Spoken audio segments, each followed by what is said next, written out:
All right. Double R, episode number 12. We're not announcing the episode numbers anymore. Yeah, no more numbers because after 12, it's kind of like a baby. The first 12 months. Why are you laughing, Chris? I'm just not. Go ahead. Do your thing. We haven't even introduced Do you. your thing. I'm sorry. Do your thing. Anyway, after episode 12, no more episode numbers. But yeah, this is episode 12. Who do we have? So I'm glad that happened because that is normal office day right there. We've got our main man, Chris Langmo. He's in the office with us every day. He's our buddy. He's our business partner. We have started Riverland Property Management. Chris Langmo's the head honcho, and we wanted to talk about that today. So this is cool, Robert. Like you said, Riverland Property Management is...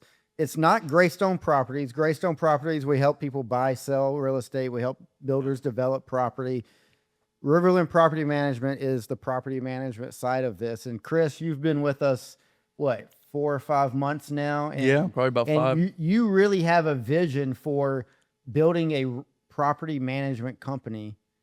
And so you've come in and you're helping us with that. Yeah. I mean, I think there's just a real need for it in Florence, to be honest. I mean, just a high quality, property manager in Florence is just really needed.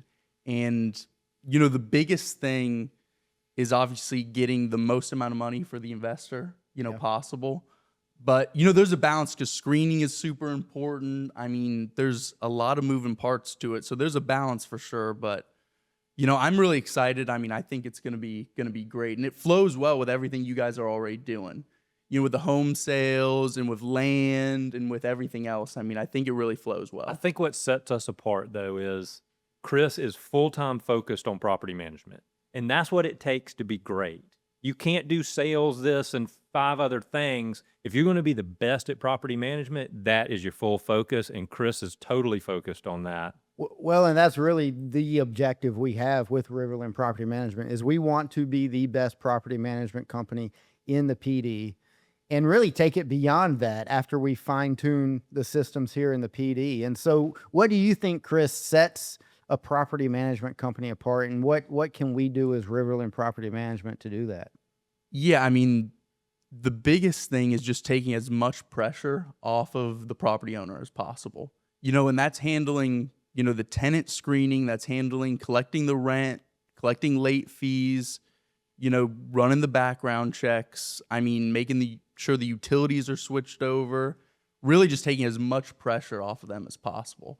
Because doing it, you can do it yourself. I'm not going to lie. If you have just 1 to 2 properties, but it's going to be a headache if you don't take it serious and it's not your full-time What thing. did I send y'all this morning about having 1 or 2 properties? Yeah, that was an interesting tweet. So it's not worth it, guys. I don't think it's worth it to have 1 or 2.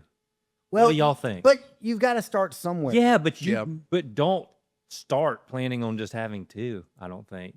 And think you're going to retire off of it or even supplement much. What do you think? I mean, I was just I think it's great to have 1 or 2 because, like you said, you got to start somewhere. But at the same time, you just can't treat it like a hobby. If you treat it like a business from day one, and you said, these are the rules, these are, the requirements I'm sticking to for a tenant, this is what I'm holding them responsible for.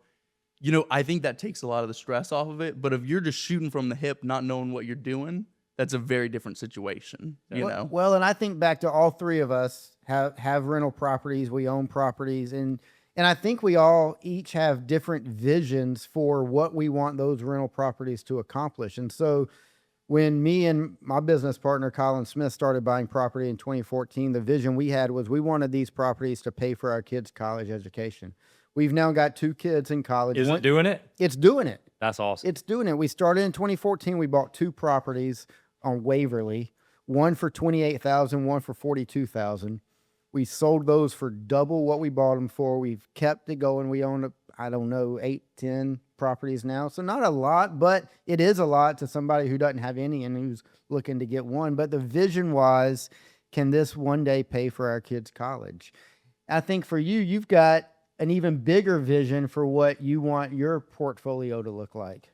Yeah, I do. And I mean, just coming back to, you say only 8 or only 2 or only 1. People, in property managers talking about, I have this many doors. I have this many doors. Yeah. that almost means nothing because it's about the quality of the property. Yeah. I mean, and the quality of the deal you get. I mean, if you're well over the 1% rule and only have a couple deals and a lot of equity, that's a lot more money coming in than, yeah, say I'm leveraged like crazy at 90% debt and have a bunch of luxury properties that aren't cash flowing. Well, yeah, you may have 20 doors, but that doesn't mean you're building wealth. So, you know, it's interesting. I've run the numbers. Would I rather own 3 properties that have no debt on them, or would I rather own 10 that are leveraged at 90%? I'm going to make more money on owning 3 properties than the 10. yeah, So yeah, that's what absolutely. you're talking about. Yeah, absolutely. And then it all goes back to managing them right. Yeah. Because you get that one bad tenant and it screws up, I would say at least 2 years, maybe 3 to kind of recover from that. By the time you get them out, fix it up, put it back on the market. That's why when you say screening, so important. Yeah, and I mean, making sure they have the right renter's insurance, naming, you know, the property management company and the owner on the policy, you know, and like I said, one tenant can do a lot of damage to a property. It doesn't take long. I mean, one bad tenant to get an infestation or get holes in the wall or a smell you can't get out of the walls. I mean, that's the most important thing, I think, when it comes to property management. Yeah. Well, and I think the other thing with that, having someone who, you know, has had just a couple of properties, using the property manager and the leverage that you as a property manager have with the repair, you know, contractors that we have to have, whether it's plumber, HVAC, handyman, you know, any of those number of people that you have to fix items that break in the home, you have those contacts and you can leverage those people in a much better way than the mom and pop who have 1 or 2 properties and they're managing it themselves. Yeah, that's just another advantage to it. I mean, and just like you said, we just have the Rolodex. Really, Robert and you do have the Rolodex of even more people than me on being able to get things done at a fair and reasonable price to where, you know, if you call a plumber to replace his toilet, there's some people who they don't know if they're getting ripped off or not. Yeah. You know, they just don't. Versus, you know, we work with the same guys over and over. You know, it's a safe bet. We know it's a fair, reasonable price. Yeah. You know? You know what I love? I love that. I don't want to back it up a second. All right. We're all in the office. You know, our office, we're all in there together. It's one big room. And I can't tell you the synergy that comes from that. You know, we're kicking stuff around, or Chris is like, what do we need to do with this? Or Chris, I had a listing this week that the seller was on the fence of, do I sell this or do I keep it and rent it? Because he has a really low interest rate. And I love knowing that we can kick it either way, you know? We can. Hey, man, I encouraged him to look at renting it pretty hard. I'm like, if you got 2.25% interest rate, if your numbers work and you can still buy that other home, keep that baby. That is a really, you know, just having all types of conversations in the office. I walked in Monday after an 8 o'clock, I had an 8 o'clock coffee meeting, came in at 9 o'clock. You guys were there with your dad, who we love having Bobby in the office, a wealth of wisdom, experience. He always kind of keeps our feet to the ground, so to speak. But we were sharing kind of our weekend thoughts, big picture thoughts. You had a big picture weekend thought about people. Florence is still an attractive place for people to come. As we're going into wintertime, you know, there's people about to be hunkered down cold for several months. We don't think about that. And those people have got to be thinking, hold on, let me get south and not deal with it, especially the baby boomers. Yeah. They can't shovel snow in their 70s. So they're coming to the South. I mean, and I think it's not just them. It's as, you know, not to get too political, but as these places like New York City and the mayor that they might have soon, and California and the way things are looking there, people are not going to stop moving to the Southeast. Yeah. You know, and are we going to get those people directly from New York City? Probably not. But that money's going to Charlotte. It's going to the coast, and we're a secondary market. People are coming from those places to us. You know, and I don't think it's going to stop anytime soon. And, you know, with that growth, I think Florida's a good example of this. People are like, oh, well, how are we going to sustain this? What, you know, industry do we have here to give all these people jobs? And what does Florida produce? Right. Their business is growth. Right. Like the jobs in the industry, in the infrastructure will come because it will be a necessity. But Florida as a whole, their industry is growth. It's not oranges anymore. So you grew know. up in Orlando, Florida. Yeah, yeah. Tell us a little bit about that. Yeah, I mean, I love Orlando. I don't talk bad about it. I mean, I do. Yes, you It's- do. Come on. Shut up. I had a great childhood growing up there, but it's just, my dad's from Kingstree, so I have a lot of family there, and I've just always loved being up here in a little bit of a smaller, area. And to be honest, that's why Florence has been so perfect for my wife and I. It's big enough to where they've got the target. We've got, everything that she needs, but it's small enough to where it feels small. Like you get to know everybody. Yeah. That's awesome. But And so you compare that to growing up in Orlando, and you're going to choose Florence every day. yeah, and that's why it bothers me when people from here and I get are a little bit jaded sometimes. Like, oh, we don't have any. Oh, it sucks. It's like, no, this is great. Like, it's the perfect size for me. You've been good for us in the office Yes. at times when we talk about, man, Florence doesn't have this or we need this. And you're like, guys, shut up. Florence is a great place to live. It really is, and to raise a family and everything. Yeah. Like, I just think that we're in a really, really good spot. cool. We're in a really, really Yeah, good I spot. love hearing that. When you were saying earlier about you've only been at the office for 4 or 5 months, I honestly feel like I've known you my whole life. Yeah. We're all kind of like Yeah. family at this point, and I couldn't imagine the office any other way. And you not being there. But sometimes I'll ask Reeves. I'll say, Reeves, how did we get Chris here from Orlando? God must have a bigger plan.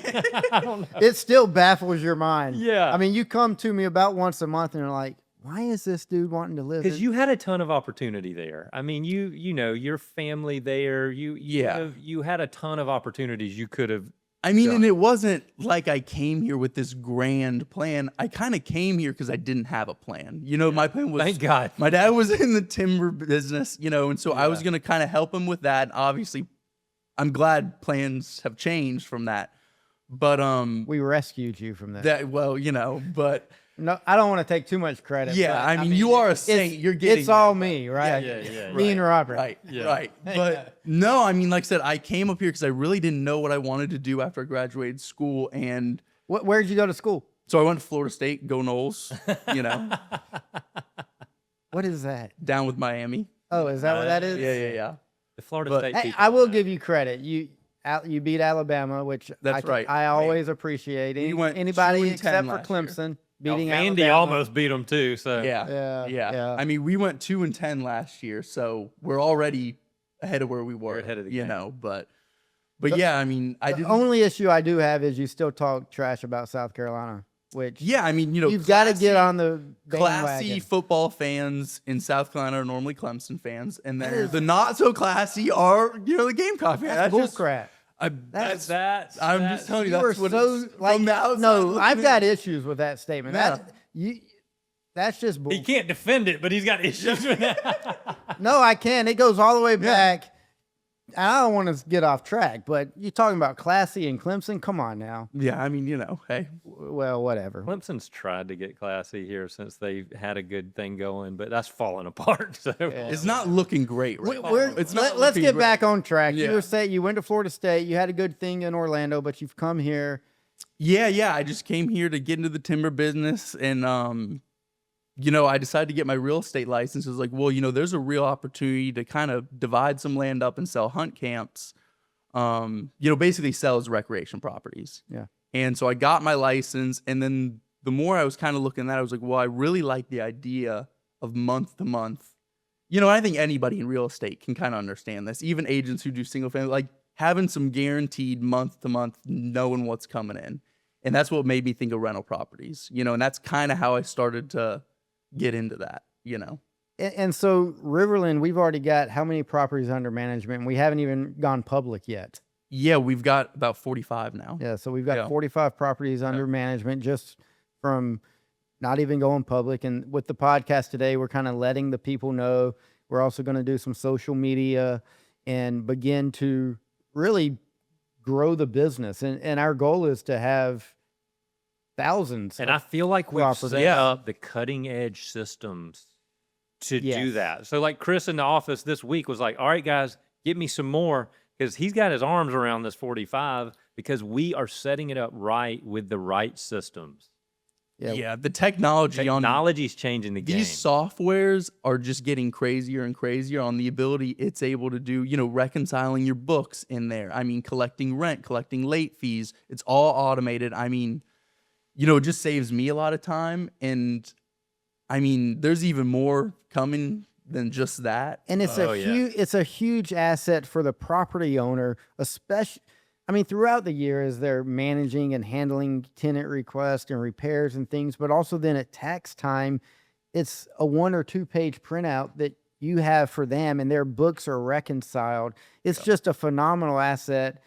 And quite honestly, they can write off the management fee, and it's really pennies on the dollar that they're actually paying compared to the value that they're getting. It's just a phenomenal. Well, and with that, I mean, that goes back to taking the stress off them. And what is their time worth? I mean, if they're spending hours and hours and hours every month trying to figure this out, trying to go collect rent or, figure out going to file an eviction, going to do all these things, I mean, at some point you got to do the math on whether it's worth their time or do you just pay a management fee? It reminds me, I had a property manager. I became a real estate agent, and it took me 18 months until really you coming in the office before I removed those properties from the property manager. And when I did that, she looked at me and was like, I've been waiting for you to call me. You've been doing real estate for almost 2 years.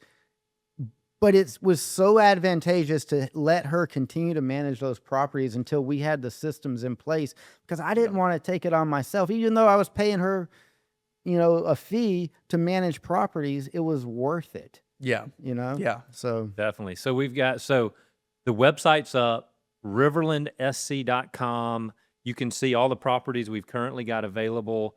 We're managing Teddy's townhomes, which that's been really fun. High-end townhomes in Florence, finally. Yeah. And they've been renting. I mean, Yeah. And they are beautiful. I mean, they're really stunning inside and out. Yeah. And he's got more coming, downtown. Yeah. And then also just right there off Celebration, he's got 2 more buildings coming as well, You know what I heard this week, actually? So the development that was supposed to have happened downtown where they built the new parking garage, and it's been dragging for years, is happening. That guy is a developer out of Columbia, and he's about to build, I think it's 150 apartments okay. there. Mm. So, and hopefully they'll be nice. Yeah. Yeah. Hopefully they'll be good. Well, and I saw Chris Cawthon, who is at partners with Teddy on the building downtown, and he said they should be getting the CO in the next 4 weeks, is what he told me this morning. And they're going to a planning meeting next week to hopefully get another parcel to be able to build some more. But those are beautiful townhomes. Yeah. The ones that we're already managing are at Celebration, which is a awesome pocket of Florence, just very clean, very Walkable. nice. You've got places you can Walkable. walk. You can shop, you can dine. All those places are walkable. Really cool place. As we get more people, if we're about to get more people living downtown, then maybe downtown can take that next step, because I feel like it's kind of been stagnant, honestly. It had a nice regrowth period, and now maybe if we can get more people living down here, we can hit the next leg of growth. So here's the thought I had, Robert. We're wearing Trailhead T-shirts, right? Yeah. At Naturally Outdoors. And we were over there yesterday, and we were hearing more about the vision that the guys at Naturally Outdoors have for that entire complex. And I was thinking, okay, let's say I've got a couple coming in from Dallas, where Rebecca and I used to live, and we're going to hang out in Florence for the weekend. We've now got a couple of different pockets of spots that I could take a couple that's coming in to visit us for the weekend. Maybe they come in on Friday afternoon. We take them downtown. They stay downtown. They stay downtown. We have a nice dinner at any number of the restaurants downtown. We take them to Chocobello for dessert, hang out Friday night. And then Saturday, maybe we go play golf, or maybe we go over to Naturally Outdoors and they take us on a canoe trip, or we do a bike trail, one of the trails around town. Then we come back and we have some ice cream, at the trailhead. And then we go to, Buddies or Locomotive. What's the third spot you had in mind? Because I can't think of it. Celebration. Celebration. Yeah. So you've there got you go. 3 spots, and That's true. Yeah. And you can entertain people for a weekend in Florence. You're right. I'm sure when Naturally Outdoors was first getting going, that was a big risk. But I think that shows it's always packed. Like this morning when I drove by there, I mean, the coffee shop is full, the parking lot's full. I mean, I really think that Florence needs more of that, and I think they want it. You know, I think Florence could really handle It's working. more cool little pockets like that. And I think it's really important with the growth that you say we have coming in, because people might leave a place because they hate it, but they stay somewhere because they learn to love it. Yeah. And so it's so important to have those sort of environments like downtown, Naturally Outdoors, and places where people can feel like they can own the culture of a place and not just have somewhere to work and lay their head, you know? Definitely. That's good, Izzy. Definitely. Yeah. Yeah. In those places, I mean, I would see, you know, the trailhead at Naturally Outdoors, everything that's happening at downtown, then what's going on at Celebration and the growth there, and then the future expansion with the rail trail, even on into Sumter.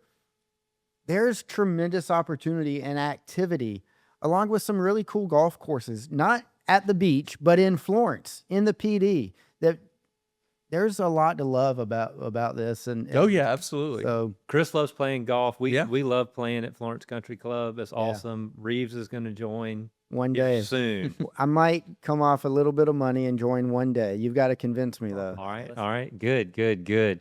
Well, thanks so much for coming. Dude. Yeah, no, thanks for having me. I'm We're glad having to be you on on the esteemed way- podcast. Now- Thank you for the It invite. feels finally. more normal to me, honestly, with you being here, because that's like our normal deal, you know? Yeah, but we need to kick him out so he can go get some properties under need- yeah, management and yeah. build this business. That's right. That's right. Go to Yeah, well, work. thank you again for having me. Thanks, D. Bye. So that was a really cool conversation with Chris. We really are blessed to have him in the office. You know, we kind of got to know him. He bought some Louis houses from us, and it really has turned into a great relationship and a business. So Chris is the most focused young man I've seen in a while. I mean, he's at the office focused. He's working till 6 o'clock. He'll be there at 7 o'clock on a Friday sometimes. yeah, We will be the best property management company in the PD. I know it. We will be. it's exciting what that's going to be. It's certainly exciting what Greystone is. I want to talk about kind of big picture real estate. And we probably shouldn't say this. This is probably not even fair to say, but there's one other business you and I are kind of bouncing around. And we're not going to tell anybody about it. But if it comes to fruition, I think it's going to be another spot in Florence that will be really cool for people. So stay tuned, because there may be something else coming. I feel like we did that stay tuned one time before. What was that on? What business were we starting on that one? I think it was when you guys were launching the podcast. Oh, it was for this. Yeah, that's Oh. right. That's right. Wait a minute. So this one will be even better. Can we say that the Trailhead is an official sponsor? I think we can, even though they haven't agreed to be official sponsors. We're going to, The Trailhead they're doing something cool, and we're going to have them on the Yeah. podcast to really let them tell the vision. But that little area is going to be, you know what Buddy told us yesterday I keep thinking about? all right. He's like, Robert, I want this to feel like we're sitting in uptown Charlotte. He did say that. I was like, wow. Yeah. And I mean, the vibe they've got in the store is there.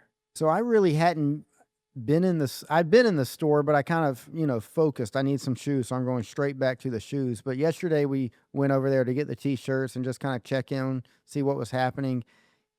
Incredible vibe. I mean, they got a little like reading nook conversation area right outside the ice cream shop. It is just cool. Live edge slab table with really high end, nice chairs. Yeah. We need to meet there more often. They've got some new, like they had LL Bean in there with some really cool stuff. Yeah, good products. But Yeah. so Robert, let's go all the way back to episode 1. Ooh. Gary Finkley. Yeah. Do you remember one of the things he said to us? He said, great communities don't become great without risk takers. Yes. And that thought has stuck with me since he said it. And, when we think about what the guys are doing at the Trailhead and the, conglomerate of businesses they're building for the investment, and there's risk involved in that. There's risk involved in property management, but any great community has to have risk takers, if we go back to what Gary Finkley said. And I think we're starting to see some of that throughout the city, and it's really cool. It's really invigorating. So I feel like we've got a really good group of risk takers in this town. I always go think about our builders. They're obviously our local builders yeah, are risk takers, but there's a lot of entrepreneurial people here.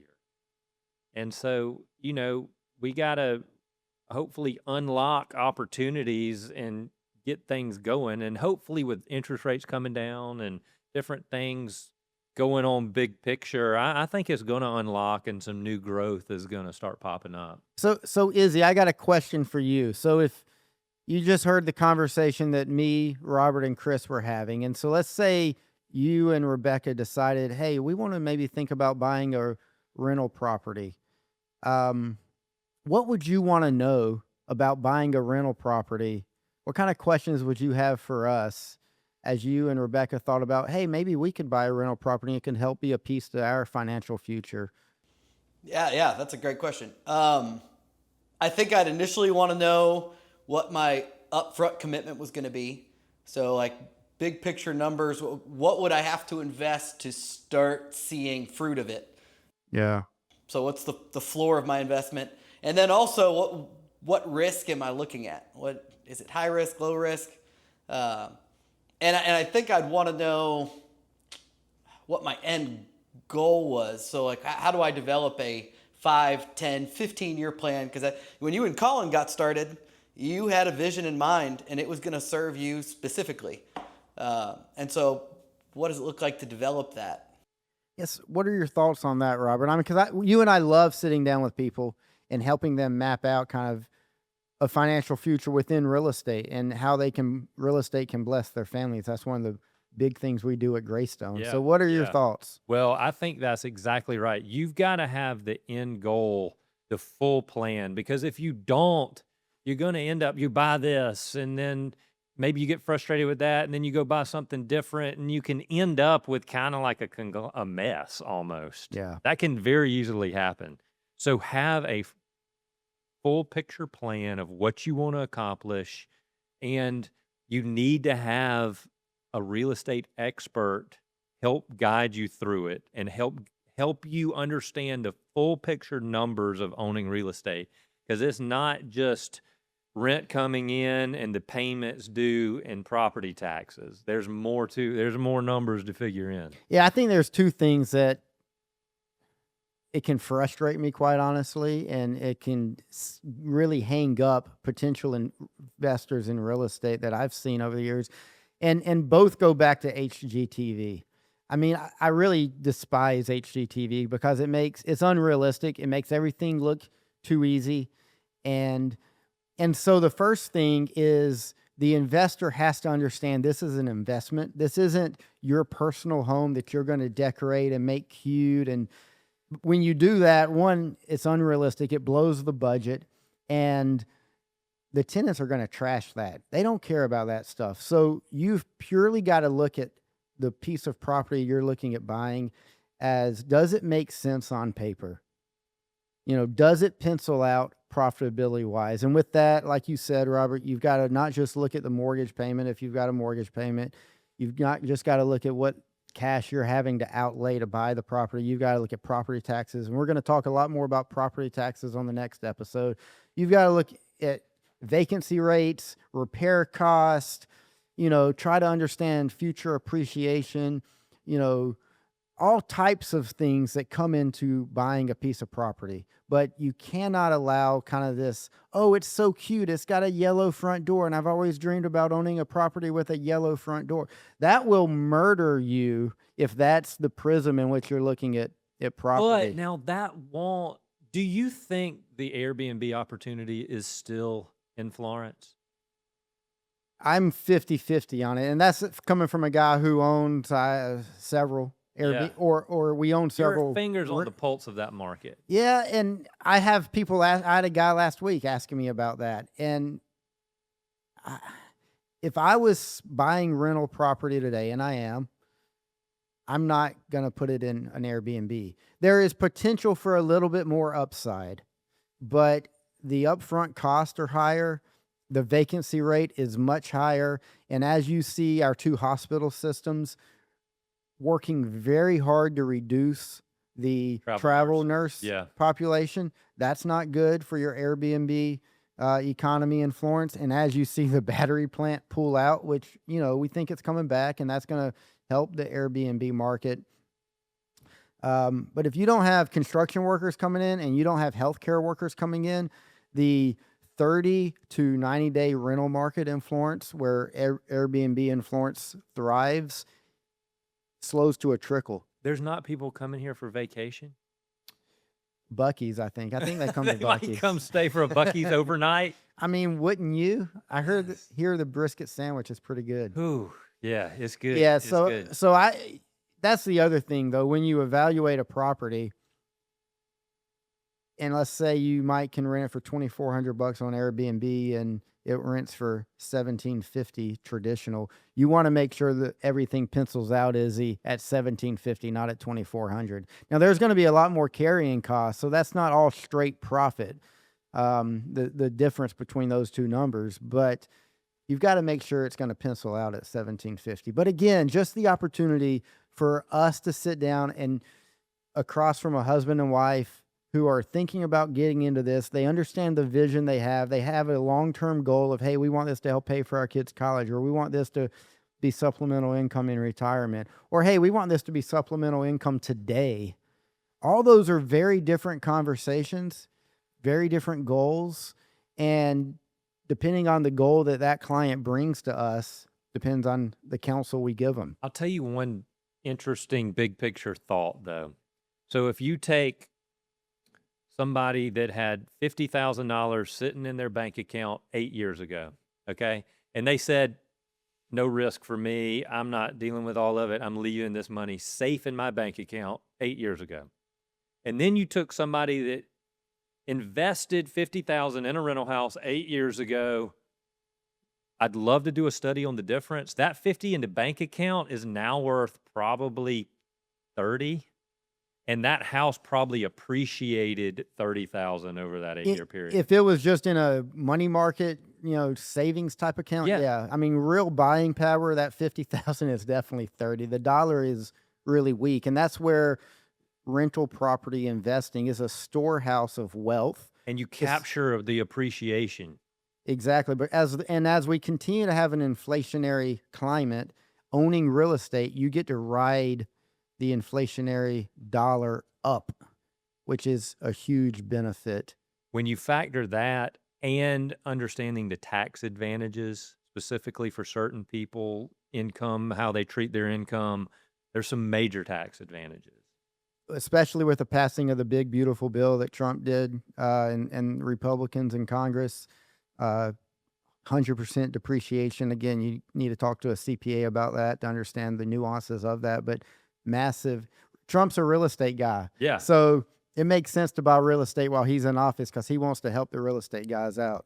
The one thing I think maybe we talk about on an episode is I think there's a chance real estate gets on the blockchain. And then real estate starts becoming this whole different animal of how it moves and sells, and it's not as clunky to sell. Yep. And it could ramp again. And I think Trump's got his eyes set on that. Some of the things the administration is saying in regards to crypto and how to transact and how to basically deregulate, a currency so that person-to-person payments can happen. Those are some fascinating conversations going on that most people aren't paying attention to. You and I love to talk about that stuff and listen to, the crypto conversations and understand kind of what's going on the blockchain and that type of thing. Some wild things that might be coming. Definitely. Maybe we'll get a little PD real estate fund. The other thing I want to say, though, is, you said $50,000. Here's the deal. In 2014, I was working at a church. I was a pastor. I had 3 kids. I made a very fine income, but not enough of an income to, have its disposable income to go buy a bunch of real estate. Rebecca's grandfather passed away. He left us a little bit of money. And with $15,000 each, me and Rebecca, and then Colin and Aaron, we each put 15 grand in, bought 2 houses. And from that initial investment, it's now paid for 3 kids to go to college. That's amazing. And so it doesn't take as much money as people think it takes but you just have to have the right strategy. You have to have the right patience, and it can be done. How easy would it have been for that 15,000 to have vanished into nothing? Like you know, well, let's go on a vacation and we'll just save that for savings, and it would be gone, and you would have no clue where it If went. I'd have listened to my sister, we'd have gone on a cruise, and it would have been Crack. Once you it'd been in the crack it- Caribbean. Once you crack into it, that's a great example. Yeah. So that's the thing I would say to anybody out there who's like, man, I'd love to buy a house or love to do this for my. It doesn't take as much as you think it might take. And it forces you to continue to save. It's like forced saving. Yeah. That if you're not forced to do it, you're probably not. Yeah. All right. So let's talk big picture. What's happening in Florence real estate? What do you see? It's you know, I think we're moving into the season of it naturally slowing. So, you know, we're probably feeling a little bit like, oh man, this is getting really slow in it. And there's not a ton of buyers out there. Yeah. My feeling is, and you know, this changes daily with national politics, but I think it's going to be pretty slow through Christmas, through the first of the year. I think first of the year, things are going to kick back into gear. Rates are going to continue to hopefully come down. It's not for sure, but what's a 30-year mortgage right now? 6.25%. 6.25%. It's basically. not horrible. No. So you get that down a little more first of the year. I think things are going to pick up, especially in Florence, if we can get the battery plant back to, okay, it's coming back to life. People are coming back to town for that. And there's some other industry looking pretty hard. Well, and I think next episode, hopefully, we're going to have a big battery plant update. So stay tuned for that. Oh, But I think you're exactly right. We're kind of going into a slow season, plus just some of the national news that's going out there, government shutdown. That has a little bit of an effect on loans getting to closing and that type of thing. I think we've got lots of properties listed, certainly, but I think we have 2 bellwether properties. One in Pamplico, 4-bed, 3-bath, really beautiful home on a corner lot, mature oak trees. We're bringing that to market this week. It's going to be really interesting to see. at an attractive price for what you get. Yeah. $330,000 Yeah, it's a beautiful home, natural, in a hardwood great floors. location neighborhood that people like to live in there. So how the market handles that property will be very much a bellwether. And then the one we just listed in Deerfield at 259. That is the one I am focused on. That is going to tell the story. Both of those are new listings this week, and how the market receives those 2 properties will. I think we're looking at those 2 properties as kind of giving us an indication of how strong the market is in this last quarter of 25. Yeah, we'll keep everybody updated on what we're seeing, and I'm really enjoying this podcast, Reeves. I hope everybody else's that's listening, and the biggest thing you could help us do is share it, subscribe, and we'll try to keep this baby rolling.